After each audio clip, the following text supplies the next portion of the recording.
August has come and gone, and these are my common book pages for this month of August. It's my favorite color scheme of the year.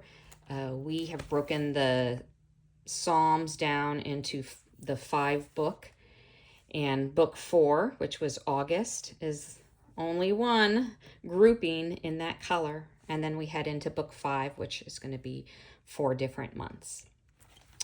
So we went through Psalm 90 through 106. I just love this.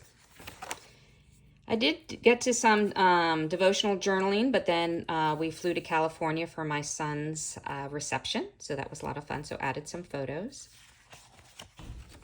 Got to some gratitude and prayer requests. Still have some birthday cards from my birthday last month, so added those as well. And then on Instagram, I follow this person called, I think it's Sermon in Sketch. And I found my word steadfast, so I got a pearl.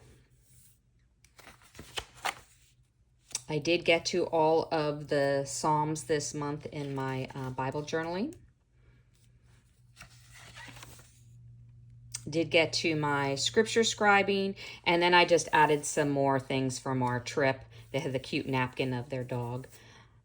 And here is the invitation. And funny story, my daughter had seen on Instagram someone who had gone viral. He paints you as a cat. And so we waited in line for an hour and a half for our photo or our painting of us as a cat. And I had to put it in here. So that was a lot of fun in San Diego. And the weather was fabulous. Here in Florida, it's always hot. So I love when we go somewhere and it's nice and cool. Got to some my verse mapping. I actually did a lot of that on the airplane.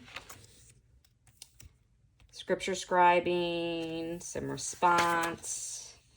We have one of our devotionals. I believe this is the one from our Bible journaling kit from Jenny Long. Some more verse mapping and ephemera. And this ephemera comes out of our Ephemera Packet for this month. A word again for steadfast. Here is Deb Morrow's devotional, which is our devotional for this month. And some beautiful artwork from Jennifer Barbet. And some more of the ephemera. I just had to put it in here because I just loved it. And that brings us to the end of the month.